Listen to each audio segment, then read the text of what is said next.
হলদিয়া বার অ্যাসোসিয়েশনের পক্ষ থেকে সম্বর্ধিত করলেন অমরনাথ যাত্রা সাইকেল আরোহী সুরজিৎকে।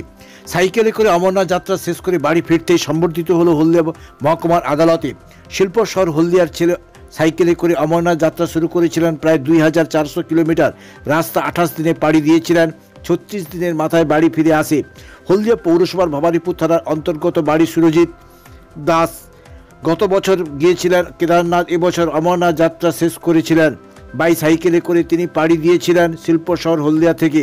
যাবার সময় হলদিয়া মহকুমার আদালতে বার অ্যাসোসিয়েশনের সকল সদস্যরা ওনার পাশে ছিলেন, সহযোগিতার হাত বাড়িয়ে দিয়েছিলেন।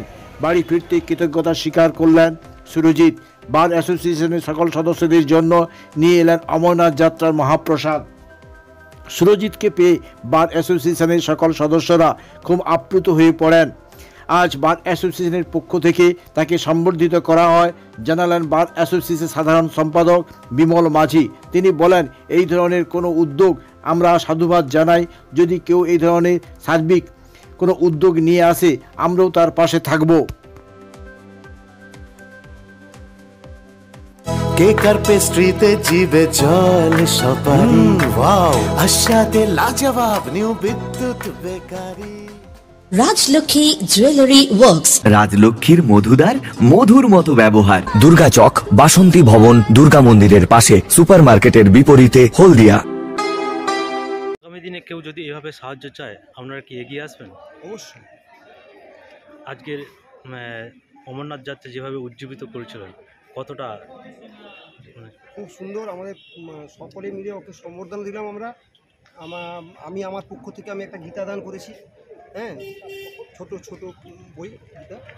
আর আমরা ওকে সমস্ত আমাদের মানে সহ আরও আমাদের কোর্টের যত স্টাফ আছে বা যারা যারা আমাদের পাবলিক এসছে, সকলকেই ওর যে দেওয়া প্রসাদ সকলকে বিতরণ করেছি, এমনকি ম্যাডামকে দিয়ে এসছি। আপনার নাম? আমার নাম চন্দ্রমৌলি কাঞ্জিলাল, অ্যাডভোকেট। আজকের সুরজিৎকে অমরনাথ যাত্রার জন্য শুভেচ্ছা জানালেন, কি বলবেন? বিষয়টা হচ্ছে ইচ্ছা থাকলে কি না, সুরজিৎ তার একটা নজির স্থাপন করলো। কারণ হলদিয়া অ্যাডভোকেট বার অ্যাসোসিয়েশন এই ধরনের উৎসাহ ছেলেদের পিছনে সবসময় থাকে, শুধু আইনি পেশার সঙ্গে যুক্ত থাকে না, তার বিভিন্ন সমাজ কল্যাণমূলক কাজের সঙ্গে প্রতি থাকার চেষ্টা করে। তার একটা অন্যতম উদাহরণ হচ্ছে সুরজিৎ আগে কেদারনাথ যাত্রা করছে সাইকেল নিয়ে, যেটাও খুব কঠিন ছিল যাত্রাপথ। সেই যাত্রাপথের থেকে এই যাত্রাপথ সম্পূর্ণ ভিন্ন ছিল, অনেক দুর্গম পথ অতিক্রম করে ওকে কিন্তু যাত্রাটা সম্পূর্ণ করতে হয়েছে। ও এসেছিল আমাদের কাছ থেকে সাহায্যের জন্য, সাহায্য সহযোগিতা কীভাবে এই করা যাবে। আমি ওকে একটা কথা দিয়েছিলাম যে ঠিক আছে তুমি যাও, যে কোনো সহযোগিতা প্রয়োজন হবে তুমি আমাকে বলবে। আমার সঙ্গে বিমল মাঝি আছেন, আমাদের পিতৃষদা আছেন, বাড়ির প্রেসিডেন্ট, এবং সর্বোপরি আমাদের সন্দীপদা আছেন, এবং বাড়ির আমাদের বিভিন্ন সদস্যরা আছেন, অ্যাডভোকেটরা আছেন।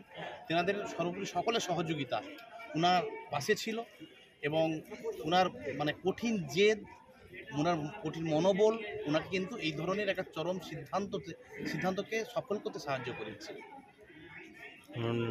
আমার নাম বিপ্লব জানা, আমি অ্যাসিস্ট্যান্ট সেক্রেটারি হলদিয়া অ্যাডভোকেট বার অ্যাসোসিয়েশন। অমরনাথ যাত্রা করে ফিরলো, তার শুভেচ্ছা জানালেন, কি বললেন? একটা ছেলে, আমাদেরই এলাকার ছেলে, একটা সুন্দর অভিনব যাত্রা, এরকম সাইকেলে করে কষ্ট করে এরকম পাহাড়ে উঠে এরকম একটা যাত্রা করছে, এটার জন্য আমরা তাকে ভালোবাসা জানাচ্ছি, একটু শুভেচ্ছা জানিয়েছি। আগামী দিনে কেউ যদি এইভাবে যাত্রার জন্য সাহায্য চায়, ভালো কাজের জন্য তার সদিচ্ছাকে আমরা সবসময় স্বাগত জানাই। আগামী দিনে যদি অমরনাথ যাত্রা গিয়েছে, পরে যদি আরও কোথাও যাত্রা যায়, থাকবে তার সততা এবং তার আদর্শটা যদি ঠিক থাকে, আমরা তার সঙ্গে আছি, এটুকু আমি বলি। আজকে সম্বোধিত করলো আপনি যাওয়ার জন্য, কতটা প্রচণ্ড ভালোবাসা পেয়েছি আমি হলদিয়া বার অ্যাসোসিয়েশনের পক্ষ থেকে। বিমল মাঝি স্যার, পিতৃষদা স্যার, ইনি রয়েছেন আমাদের বিপ্লব অ্যাডভোকেট স্যার, তো ইনাদের খুব সাপোর্ট পেয়েছি আমি। তাই জন্যে আমি আজকে আবার দুদিন হয়েছে আমি বাড়ি ফিরছি অমরনাথ যাত্রা করে।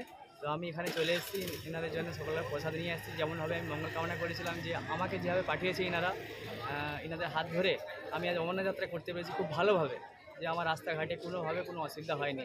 তো তাই জন্যে আমি আবার দুদিন হয়েছে আমার বাড়ি ফিরছি তাই জন্য আমি আজকে হলদিয়া কোর্টে। আগামী দিনে আরও কি পরিকল্পনা আছে? তো সেরকম কিছু প্ল্যান এখন নেই, আমি এখন আমার বাড়ি কাজকর্ম এইসব করবো, তারপরে আবার দেখা যাক কী করতে পারি। এই হঠাৎ করে সাইকেলে ভ্রমণ মানে কোথা থেকে মানে এই উদ্দীপনাটা জাগলো? এটা আমার একদম ধার্মিক একটা ব্যাপার ছিল, যেহেতু আমি দেবাদিদেব মহাদেবকে প্রচণ্ডভাবে ওনাকে মানি, ওনার পুজো অর্চনা করি আমি, তো সেইভাবেই আমি যে চেয়েছিলাম যে আমি অমরনাথ যাত্রা করব বাই সাইকেলে, কষ্ট করে যাব। তো যেহেতু রাস্তাটা অনেক দুর্গম ছিল, তো আমি এই জন্যেই আমি আজকে এখন নতুন করে কোথাও ভ্রমণের পরিকল্পনা মানে দেরি হোক কোনো রয়েছে না, এরকম কিছু নেই এখন। হ্যাঁ, এরকম কিছু নেই আমার মধ্যে। তো আমি সমস্ত উন্নয়নে কিছু কাজে থাকতে চাই, সবাইকার পাশে থাকতে চাই। না, আগামী দিনে সাইকেল নিয়ে আর কি ভ্রমণের কোনো পরিকল্পনা আছে? না, এরকম এখন কিছু পরিকল্পনা নেই। নতুন করে কোনো ভ্রমণে যাওয়ার ইচ্ছের জন্য কোনো কি পরিকল্পনা করেছো, বা কেউ যদি সাহায্য করে যাবে?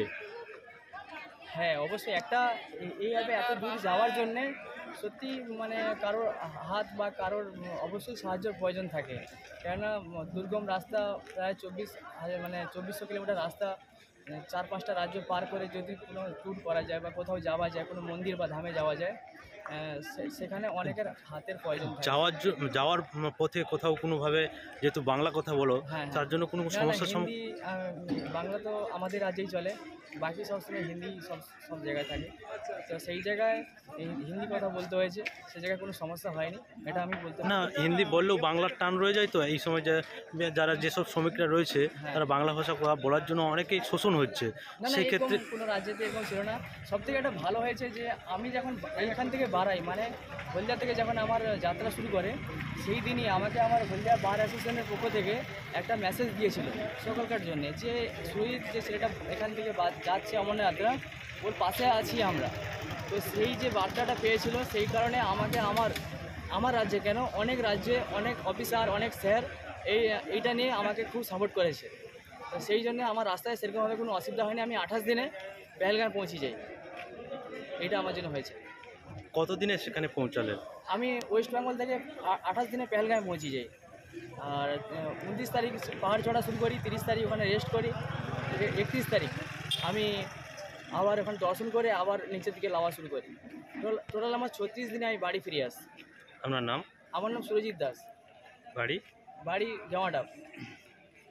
কেকার পেস্ট্রিতে জিবে জল সপারি, ওয়াও আশাতে লাজবাব নিউ বিদ্যুৎ বেকারি, টিপটপ টিফিনে और हैप्पी पार्टी, নিউ বিদ্যুৎ বেকারি, মানডে টু সানডে, ছোট বড় সবার পছন্দ একটাই, নিউ বিদ্যুৎ বেকারি, প্রতিদিন চাই চাই না না না না না। নিউ বিদ্যুৎ বেকারি।